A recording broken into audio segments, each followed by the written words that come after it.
जय हिंद, जय भारत, नमस्कार। दोस्तों, आज हम बात करेंगे इलेक्टोरल बॉन्ड।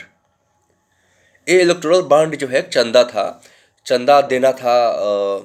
एक एक बॉन्ड आप खरीदेंगे और एक गुप्त रहेगा कि इसको देना है चंदा। उस एसबीआई है ना, स्टेट बैंक ऑफ इंडिया के थ्रू एक बॉन्ड खरीदने का आप उसको चंदा दे सकते हैं। कुछ दिन पहले जो सेजी आई हैं हमारे चंचूर सिंह, और सुप्रीम कोर्ट ने फैसला दिया कि ये जो है बंद किया जाए। क्या बंद किया जाए? तो इलेक्टोरल बॉन्ड जो है ये बंद किया जाए। आरटीआई, राइट टू सूचना का अधिकार, जो हमको कांग्रेस सरकार में एक कानून आई थी 2005 में, और इसके पहले लाइन में ही लिखा गया है कि इस सूचना का अधिकार सशस्त्र समय, मतलब समय के अकॉर्डिंग बॉन्ड है 30 दिन के अंदर में, और पहली बार हो तो 45 दिन से ज़्यादा नहीं आपको देना है, वो कराना है और प्रोवाइड कराना है। कोई किसी से अधिकार मांगती है कोई पब्लिक तो देना है। अब एसबीआई कह रही है, जब उन्होंने कहा सुप्रीम कोर्ट ने कि हमको चाहिए डिटेल कौन किसको चंदा दिया, क्या दिया, नहीं दिया, वो नाम चाहिए, तो इनको 136 दिन का चाहिए, है ना। एसबीआई के जो बैंक है कह रहे हैं कि 136 दिन में टाइम चाहिए। तो क्या ये लोग सुप्रीम कोर्ट का मजाक उड़ा रहे हैं, सीजीआई का मजाक उड़ा रहे हैं? मतलब बीजेपी को जो है, और एक बार चंदा इसको मिला है करोड़ बॉन्ड से 3,393 करोड़। फिर चंदा इनको मिला बाद टर्म में 6,500 करोड़। इस तरह चंदा मिला, और मैक्सिमम चंदा जो है वो बीजेपी को गई है इस बॉन्ड से, करोड़ बॉन्ड से। नहीं तो ये नूरानी चेहरा पर चमकाने पर देश विदेश में ये जो एक करते हैं, देश विदेश में अपना प्रचार तंत्र, खुफिया तंत्र, आईटी सेल, कौन सेल, यहाँ प्रचार, इतना फूल बरसा, पैसा कहाँ से आता है? और कोई भी पार्टी आरटीआई में क्यों नहीं आती है? राइट टू इन्फॉर्मेशन एक्ट के अंदर में क्यों नहीं आती है? वो बताती क्यों नहीं है कि उसको चंदा कहाँ से आता है? अच्छा, इतना चंदा मिला है बीजेपी को, मतलब 80%, 90% कर सकते हैं इतने 10 सालों में जो है, इससे इलेक्टोरल बॉन्ड जो एसबीआई से है वो मिला है बीजेपी को, है ना। और कितना ईमानदारी से चुनाव जीतती है ये बीजेपी के द्वारा जो है मेयर के चुनाव में चंडीगढ़ में देखा गया कि किस तरह से खरीद कर बोकस करके वोट को जीत रहा है। तो सुप्रीम कोर्ट ने वहाँ भी तमाचा लगाया। इलेक्टोरल बॉन्ड पर जब सीजीआई ने कहा तो मोदी जी को सुदामा कृष्ण की दोस्ती याद आने लगी भाषण में। सीजीआई के ऊपर बोलने लगे, मजाक उड़ाने लगे, है ना। तो ये इसको एक टर्म में जो है बीजेपी को 3,393 करोड़ रुपया मिला चंदा इससे। फिर इनको दूसरे बार में चंदा जो है इसको इसी से मिला है 6,500 करोड़, और 80 से 90% चंदा जो है बीजेपी को गई है। बाकी में बारी सब पार्टियां हैं।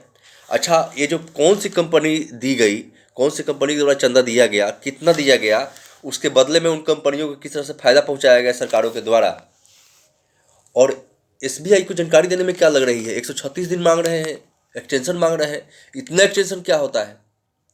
यानी कहीं ना कहीं चोरी कर रही है एसबीआई। बताना नहीं चाह रही है कौन है ये लोग, कंपनी कौन है जो इतना चंदा ले रही है, किसको इसको दे, नाम देने में क्या दिक्कत है? तो कुछ तो जरूर बा गड़बड़ घोटाला, है ना। इतने चंदा कैसे पार्टियों को मिलती है, कौन देता है? पहले जिस तरह से 1-1 रुपया चंदा लिया जाता था उस तरह क्यों नहीं लिया जाता है? तो सोचने की जरूरत है। यहाँ से नेताजी आ रहे हैं, वहाँ जा रहे हैं, वहाँ जहाज से उड़ रहे हैं, वहाँ रैली कर रहे हैं, ये चंदा क्यों, कितना? ये तो कहीं ना कहीं सुप्रीम कोर्ट अगर नहीं होती तो क्या होता इस देश में?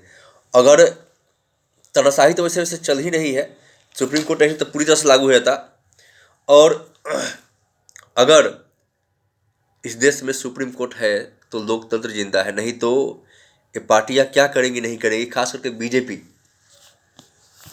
एक कांग्रेस की देन है, कांग्रेस सरकार के समय ये आरटीआई आ गया था, उससे पता चल रहा है। सुप्रीम कोर्ट ने कहा कि ये इलेक्टोरल बॉन्ड जो है राइट टू इन्फॉर्मेशन के एक्ट के अगेंस्ट में है।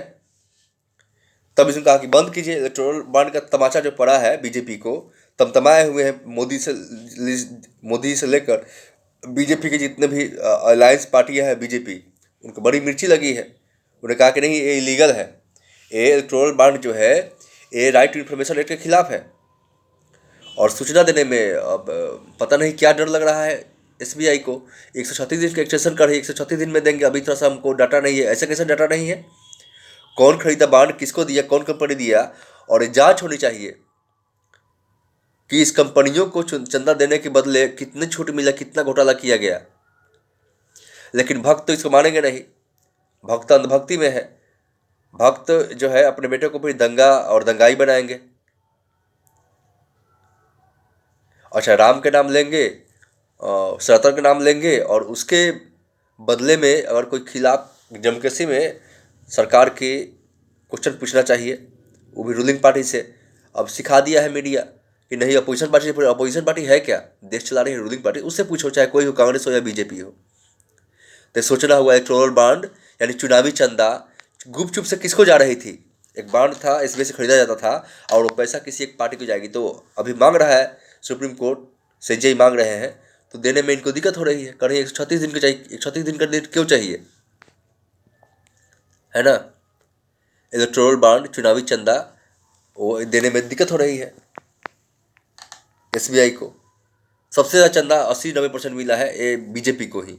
तब तो इतना खर्चा करोड़ों रुपये कर रही है चुनाव जीतने के लिए। आईटी सेल से लेके इतना एडवर्टाइजमेंट, मोदी जी का नूरानी चेहरा हर जगह चमकता रहता है ना? ऐसे कभी ऐसे, कभी ये दाढ़ी में, कभी वो दाढ़ी में, कभी वो मेकअप में। तो सोचो दोस्तों, भक्त मत बनो, भक्ति करो, अंधभक्ति मत करो। जय हिंद, जय भारत, इनकलाब जिंदाबाद।